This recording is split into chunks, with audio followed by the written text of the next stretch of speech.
Thanks for coming along on our journey north to Alaska. We have so many amazingly epic videos to come. You won't want to miss any of them.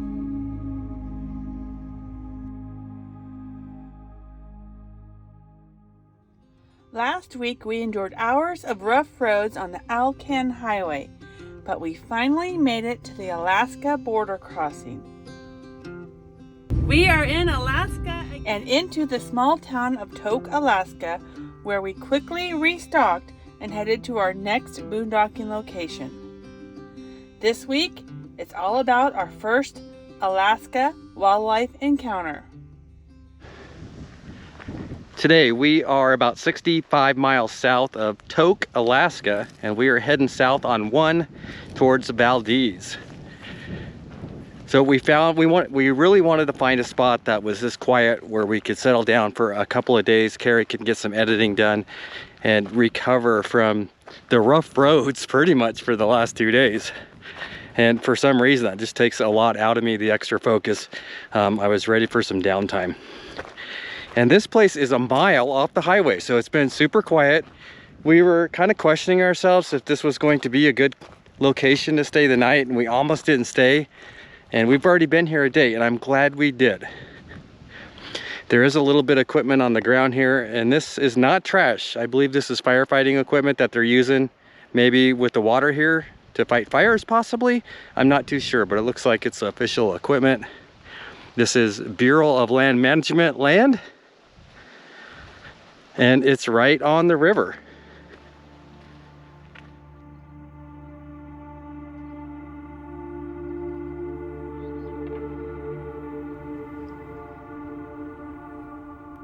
Did you know that beavers almost went extinct in the late 1800s? The beaver population of millions plummeted to just around 100,000. Beavers are still in conflict with humans when they build their dams in our backyards and our agricultural fields. However, beavers are being recognized as ecosystem engineers, creating new wildlife habitats and regulating water flow, mitigating flooding, wildflowers, and drought.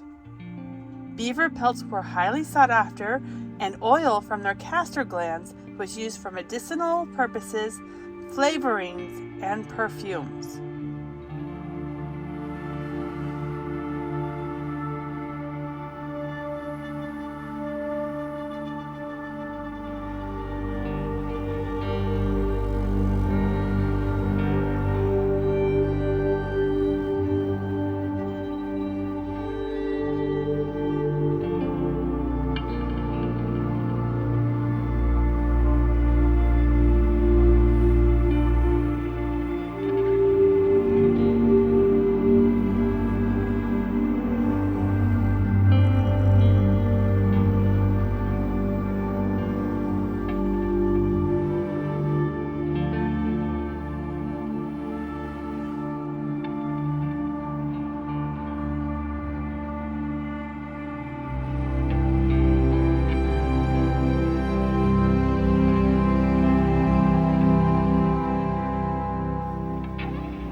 Two beavers swimming around this pond, and I'm bound and determined to get them on film. Do you think I'm camouflaged enough? Got my camo sweater on, my mosquito net, my green hat. I should blend right in, right? Okay, let's see if they come back out. I've been out here for 30 minutes. I have 2 bars of Verizon LTE, so I am Googling beavers. And they are nocturnal, mostly active in the evening, and they have not come out yet again. The problem is, it's 7 o'clock, and it's still light at midnight. So I'm going to give it 30 more minutes.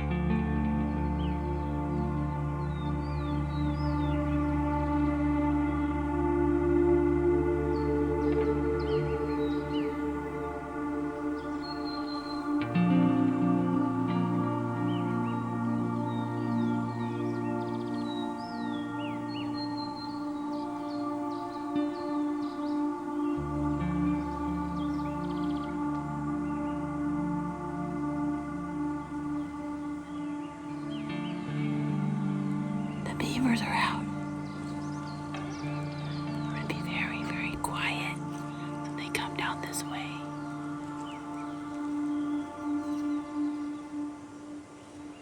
Although I love these little creatures, it is important to mention the risks they can cause to our dogs. I'll talk more about this at the end of the video.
Came right in front of me, about 20 feet.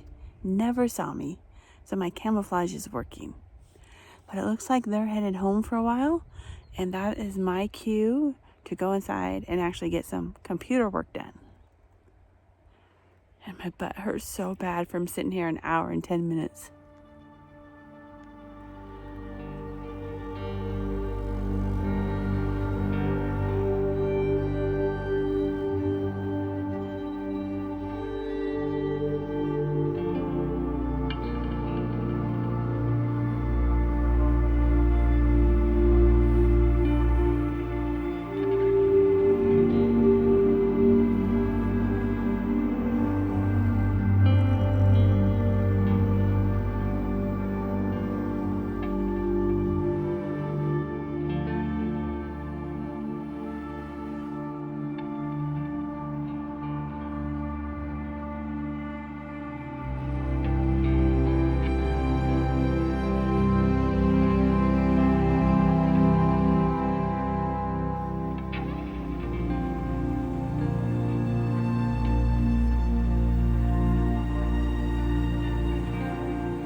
It is currently midnight,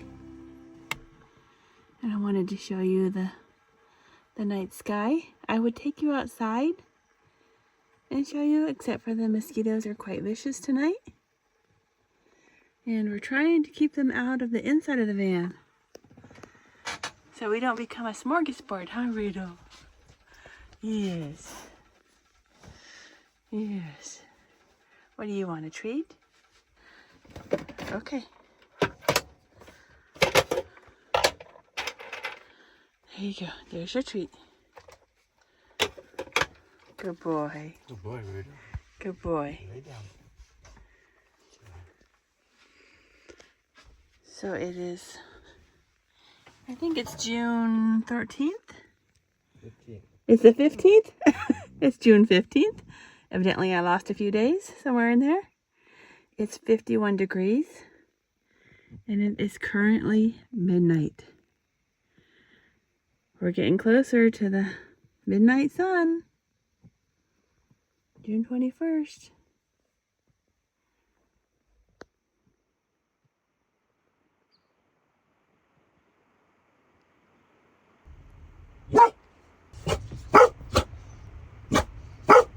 Had Rudel not alerted us to something going on outside, we would have never seen this moose. Does anyone know why he is running back and forth, stomping his feet? He did this for a good 5 to 10 minutes. Then he had a nice long breakfast and calmed down.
was right at this moment when he sees me sitting in my hiding spot.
All right, I am heading over to the neighbor's house.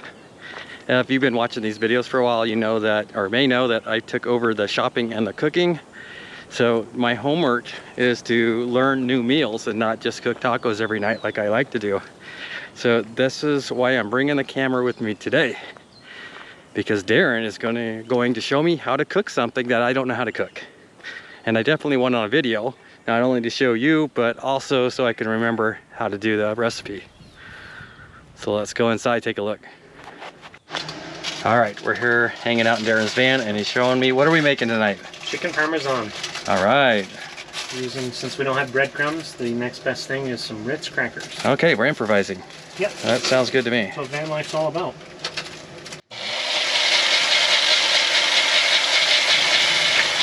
Nice fresh ground pepper will give you a little more flavor. I like doing it that way too. That really, the little difference really helps. Show you around a little bit Darren's van. This is one of my favorite pictures that he took himself. Has up on his wall. All right, Darren cut the chicken in half to make it a little thinner. Yeah, we've got really thick breasts here, so that would take a long time to cook. And for chicken parm, it's usually better to have something thinner and kind of work from there, because then you can stretch it out between multiple people and, you know, really get your money's worth out of it. This is not my expertise. Darren is cooking everybody dinner tonight, so plus he's teaching me a new skill. There we go. Now we've got two smaller halves that we can work with, and they'll cook a little easier. So now you can improvise and make these even thinner. So what I've done is I've just taken 2 plastic dishes. You can initially start with a little bit of pressure, but in my case, since I don't have anything to really hide it with, so I'm just going to take the cast iron pan and give it a little beating, and check it out, it's flattening out nicely. Now, if I break a plate, I break a plate, but ideally I'd use a paper plate. But these are pretty strong, so we're getting nice and flat. These are the kind of details that I need to make this taste good. So it'll cook quicker. It'll be all uniform, the same thick. Yep. So now we've got a little bit flatter. Okay. So we've gone through and scrambled some eggs. We're going to make use of the container that the chicken came in as our little dipping bowl. To dip the chicken, one big thing you want to make sure is the chicken is dry when you put it in, because you want it to adhere to the meat, not to the moisture that's already on the chicken. Yeah, I've seen people doing that. So it makes it a little better in that respect. So what I'll do is I'll pat dry one side. You can see how much drier it is, and then pat dry the other side. Okay, and then you're going to use your other hand to take it out of the breadcrumbs. So there's one hand. So wet hand, dry hand, so you drop it in, wipe your hand off, shake it around, and it should, if I did everything right, it should get a decent coating. That's how now we've got a nice coated Oh yeah, that looks great. piece of chicken. Not heavy coated, but just enough to give some crisp that looks to awesome. it. So we'll set that down. Just we're gonna fry it up in a minute. So I'm gonna go through and do all the rest of the pieces. Just gonna take and you don't want to drop it in, because obviously then you're gonna splash all this butter and olive oil and everything all over you, which is not a good thing. So it's actually a little low right now, so what I'm going to do is kick it up a little bit. So now it's going to get a little more heat into it, and it's actually going to fry. So as we're cooking, you can see it's starting to get nice and brown. We'll flip it over. You'll start to see it getting crispy. Now, one thing to keep in mind, you have to keep a really good eye on the oil. You want to keep an eye on the temperature. If it gets too hot, you're going to start burning any of the bits that fall off, any of the breadcrumbs that fall off, and it'll get really dark, and you get that burnt flavor, which is something you don't want. Okay. Learning good stuff already.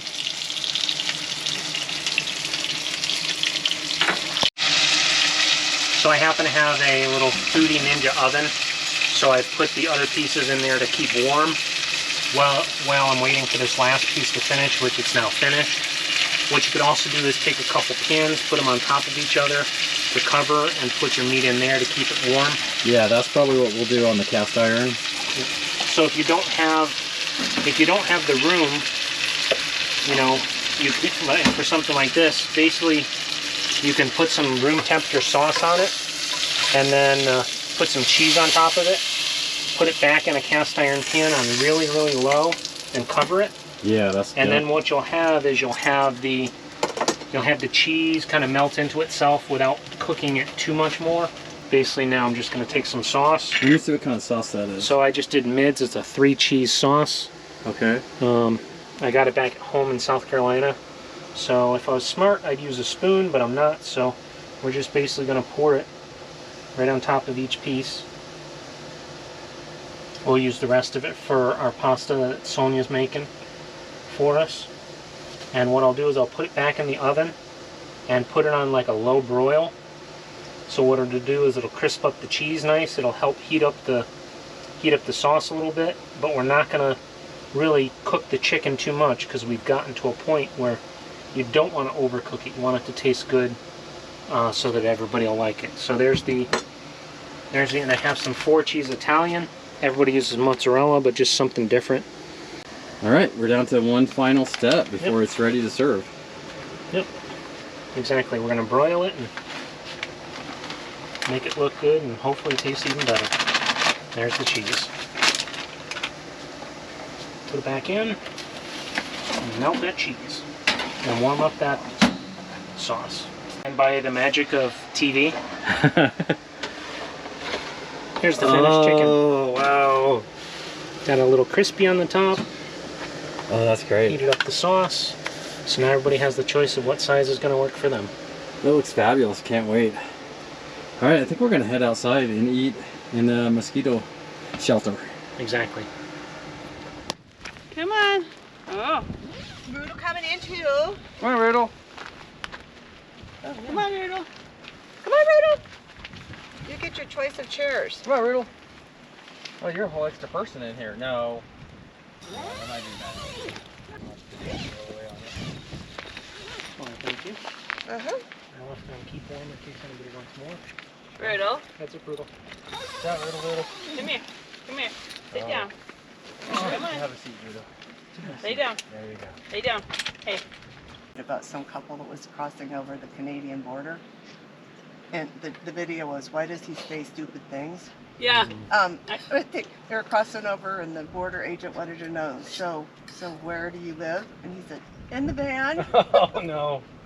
Well, that last crossing, I just kind of drew a blank on every question the guy asked. He only asked like 3 questions. I think Carrie answered them all 3 times. What threw you off? He asked you a question that threw you The off. stupid driver's license, the license plate The number. license plate number. I pulled it out of the glove box like in 1 second. I don't know, but God got me all rattled up. And then he's like, Because where I your... was going to put up the license plate number right there, so I And had a it. label maker. So I could, yeah. So I could just say, hey, it's blah, blah, blah, blah. So then he asked Dave, where are you going? He's like, we're going to Valdez to do a, you know, a boat thing. I'm like, we're going to the Yukon. The guy looked at me and he's like smiling. So I wondered why he had a big smile when he asked me, do you know your license plate number? And I'm like, of course. I was like, SFC 192 South Carolina. That idiot up front didn't know his. He didn't say that, but now it makes sense why he had a big smile on his face.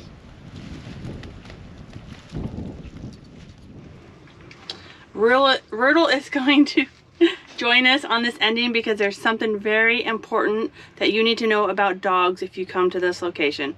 But first, let's start with your favorite thing. I liked it that it was quiet and it was right on the water. So it's 1.5 miles off Highway 1 and maybe a couple hundred yards off the side road, but it just wasn't well traveled. So it was just what we needed at the time. My absolute favorite thing, of course, was the moose. Up.